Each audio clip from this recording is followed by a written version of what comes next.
The experience was incredible. It was, we were very afraid to come to America because we thought we have only 8 or 10 or 9 songs in our package, you know.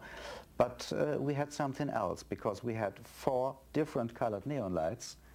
That's not pretty good, isn't it, you know? We put it only on the stage with very cold colored, you know, and it looked really spooky, you know, to us, to our faces, the light from downstairs, you know.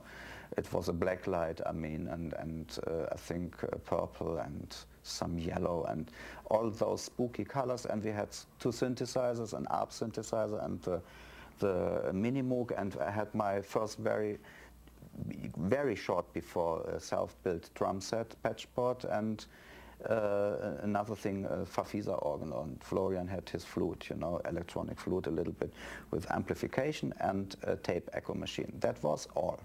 And with those machines we made the very first US tour, you know, and it became longer and longer. It was so successful. We were announced for 6 weeks and later on it was 11 or so, you know.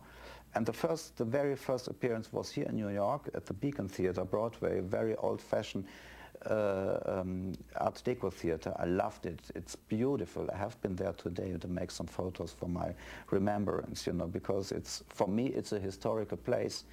And we put those 4 neon lights and we played 10 songs, but we had to fill 2 hours, you know.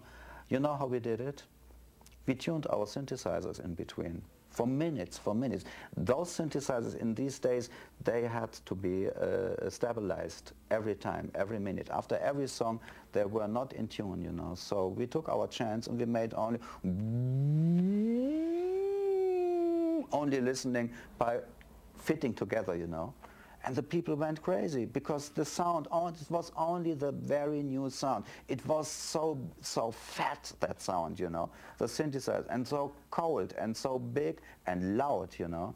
So we blew a lot of loudspeakers with that, you know, because the loudspeakers and the companies that, the sound companies that were only known to deliver guitar bands, sweating guitar bands, you know. And if you have an amplification with the guitar, that's not the problem for the speaker. But if you have an analog sound from a Mini Moog, anything else, you blow it, you know. You blow it. Every evening we blew the speakers, and the company, they went crazy, you know. It felt so expensive for them to deliver all our tours with speaker cabinets, you know. So that was really new to the company, to the sound company, and of course to the audience.